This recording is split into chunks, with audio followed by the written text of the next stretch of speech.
जीवन में इंतजार नहीं, कोशिश कीजिए, क्योंकि इंतजार करने वाले तो केवल उतना प्राप्त करते हैं जितना कोशिश करने वाले छोड़ देते हैं। लहरों के डर से नौकाएं पार नहीं होती और कोशिश करने वालों की कभी हार नहीं होती। और आज हमारी रेलवे ऑल कंपटीशन की तीसरी क्लास है। मैथमेटिक्स का टॉपिक हमने मेंसुरेशन स्टार्ट किया हुआ है।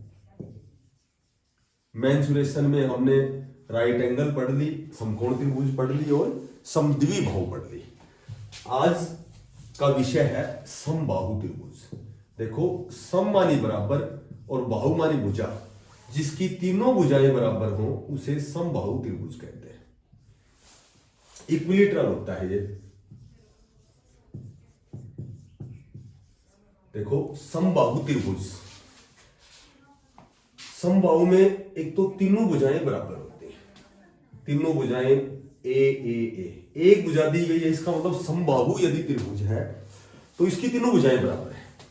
और क्षेत्रफल जो इसका होता है √3/4 ए स्क्वायर होता है। ए वेहर ए क्या है? ए उसकी साइड है, भुजा है।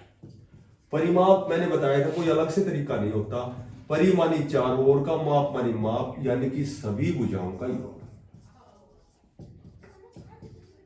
सभी भुजाओं का योग।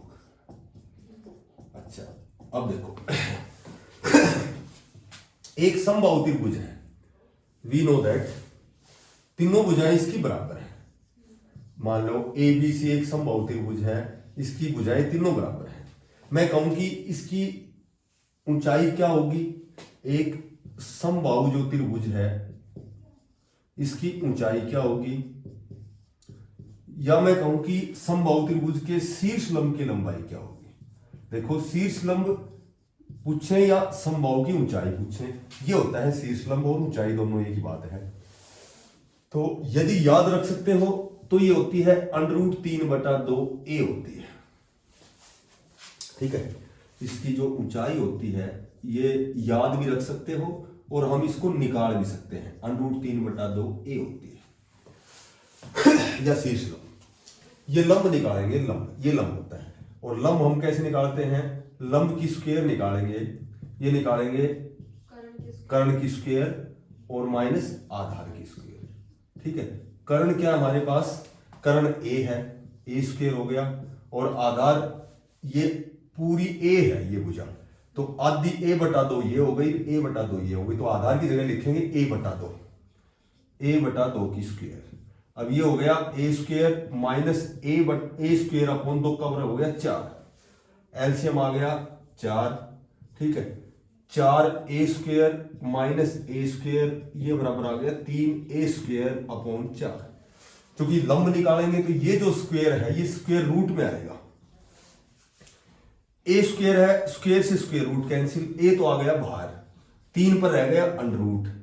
ठीक है, और 4 का वर्गमूल निकालेंगे तो 2, तो 3/√3/2 ए, दैट इज इसकी हाइट और शीर्ष लंब की लंबाई।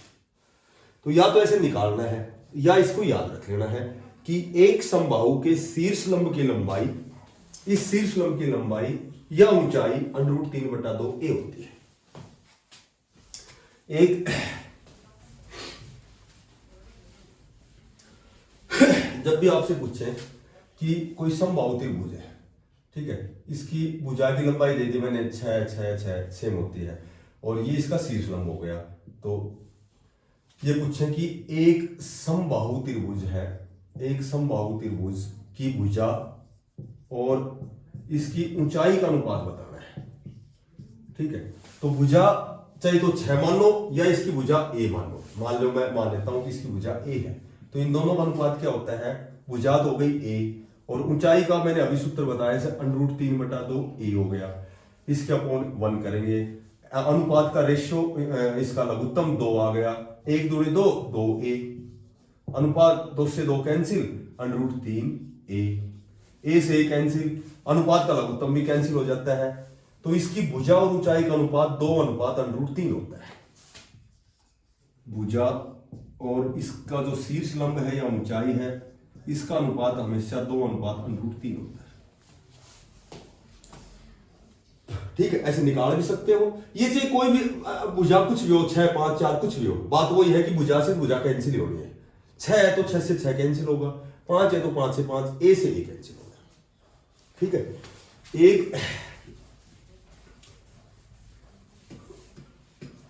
एक तो इसके अंतर्वर्त की त्रिज्या पूछी जाए, अंतर्वर्त की त्रिज्या, अंतर्वर्त की त्रिज्या, और एक होती है परिवर्त की त्रिज्या। तो हमेशा जो परिवर्त की त्रिज्या है ये अंतर्वर्त की त्रिज्या से दुगनी होती है। क्यों? क्योंकि इसकी तीनों भुजाएं बराबर है। ठीक है, तो इसके अंतर्वर्त की त्रिज्या और परिवर्त की त्रिज्या हमेशा क्या होता है कि जैसे ये a/√3 होता है, तो ये होगी a/2√3, क्योंकि अंतर्वर्त की त्रिज्या इससे आधी होती है, ये इसकी त्रिज्या इससे दुगनी होती है। तो इसका आधा करोगे तो ये आएगा, इसका दुगुना करोगे तो ये आएगा।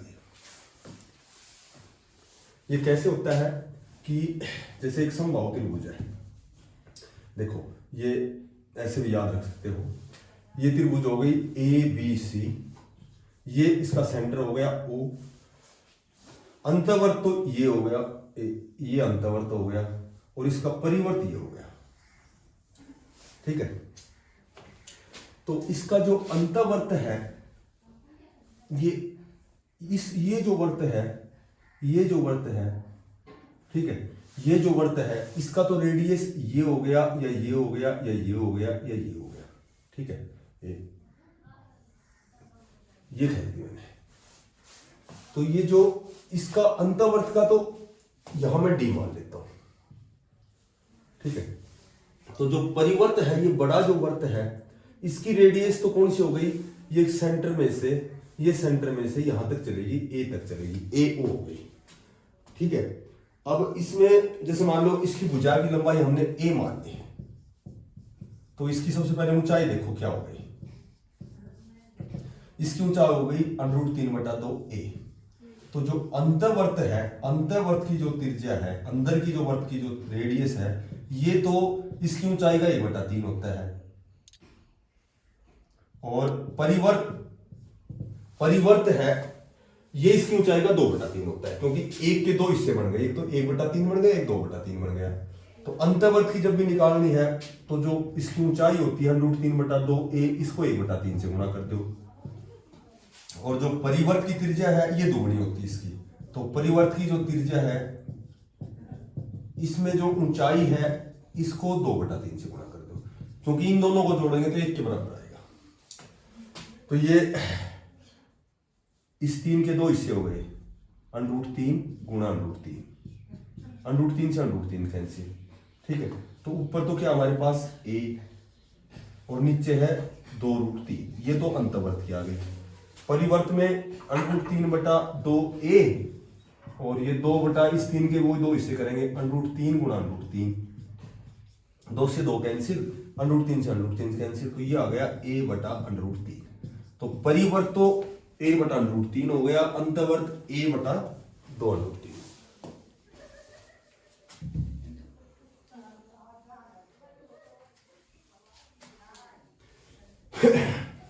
एक छोटी सी बात हो देखो कि अंतर्वर्त और जो परिवर्त है, इनकी जो त्रिज्याओं का अनुपात है, त्रिज्याएं हैं, इनका अनुपात हमेशा 1:2 होता है, और इन दोनों के क्षेत्रफलों का अनुपात ये 1:4 होता है।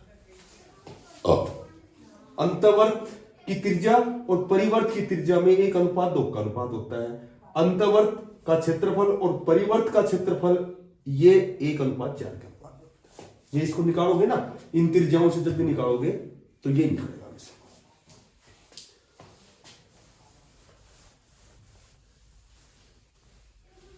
अंतर्वर्त और परिवर्त की त्रिज्याओं में अनुपात 1:2 होता है। अंतर्वर्त और परिवर्त के क्षेत्रफलों में अनुपात 1:4 होता है। अब come to the point, question पे आते हैं।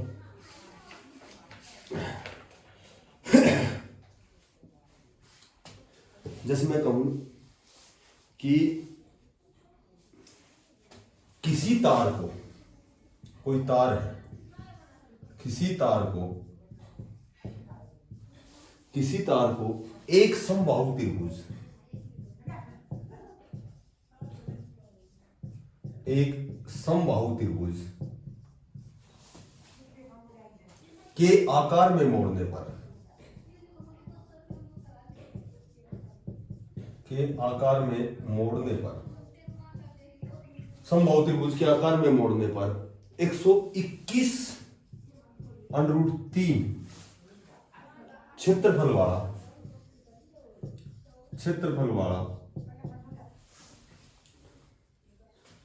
क्षेत्र घेरा जाता है,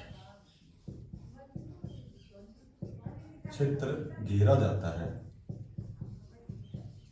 घेरा जाता है यदि तार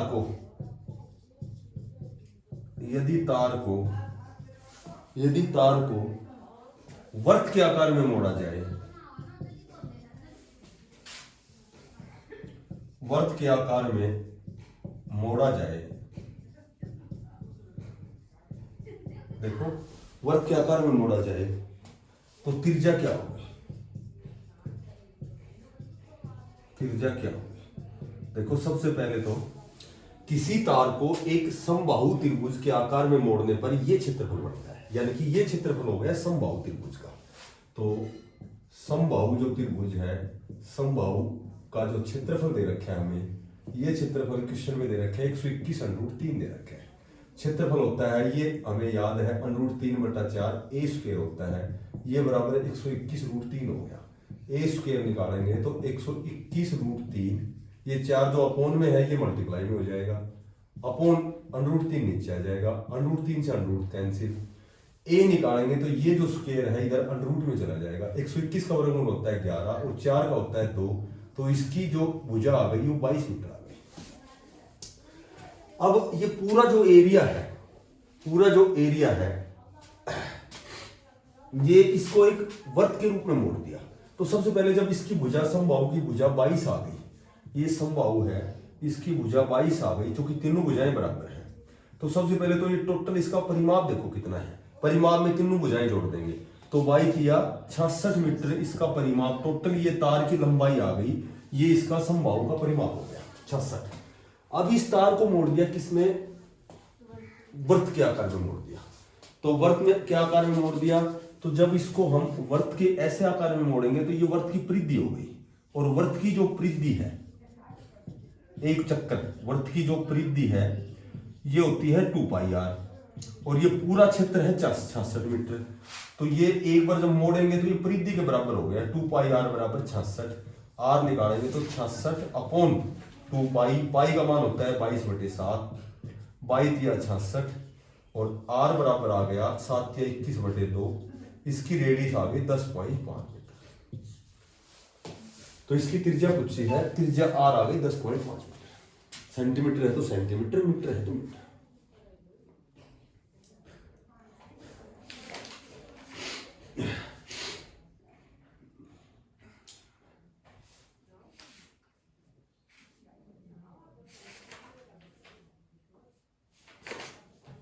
ठीक है। एक क्वेश्चन दे रखा है कि कोई समबाहु है, कोई भी समबाहु त्रिभुज है, समबाहु के अंतःवर्त और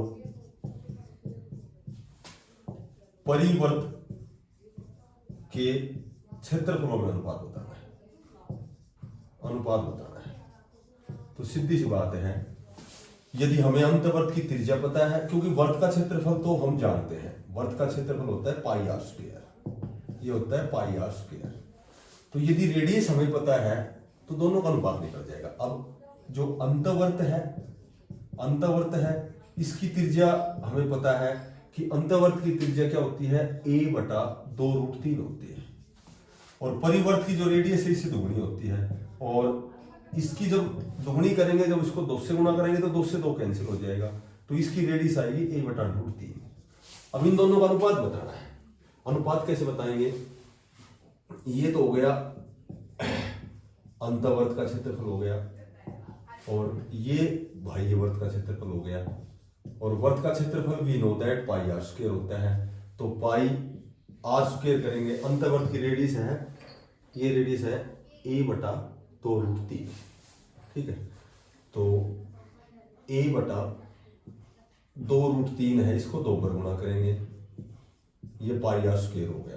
बाह्य वर्ग का हो गया पाई और पाई आर स्क्वायर, आर क्या इसमें a बटा √3 है और ये भी a बटा √3 है, ठीक है।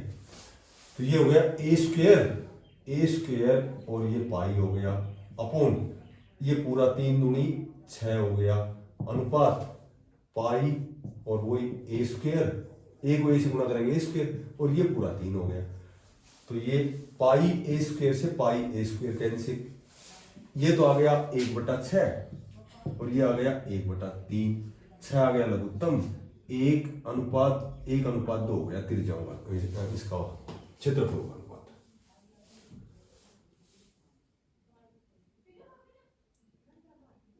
अच्छा ये है 2√3 और ये भी 2√3 है, सॉरी। तो ये हो गया 2 दूनी 4 थी, 12 हो गया, ये 12 हो गया। तो ये 12 होगा, तो ये 1:4 आएगा, क्योंकि क्षेत्रफलों का अनुपात 1:4 होगा। ये रेडियस है ना a/2√3 है, ये 2 पर लेना, ये 2 हमने गलती से छोड़ दिया था। तो ये 2 दूनी 4, ये पूरा 3, 4 दिया 12 आएगा, ठीक है। तो 1:4 होता है, लेकिन इनकी त्रिज्याओं में अनुपात 1:2 होता है और क्षेत्रफलों में 1:4 होता है,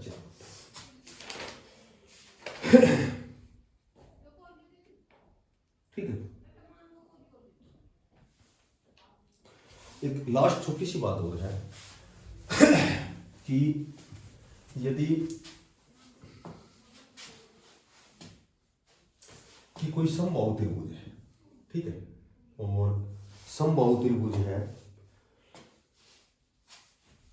यदि किसी एक बिंदु से, एक समबाहु त्रिभुज की तीनों भुजाएं बराबर है, यदि एक ही बिंदु से तीनों भुजाओं पर लंब डाला जाता है और ये हमें ज्ञात है, ये ज्ञात है, ये मान लो 3 है, ये 4 है, ये 5 है, तो एक ही बिंदु से तीनों भुजाओं पर लंब डाला जाता है, तो इसका जो क्षेत्रफल होता है कि तीनों जो भी लंब डाले गए हैं, तीनों लंब डाले गए हैं, उनकी लंबाइयों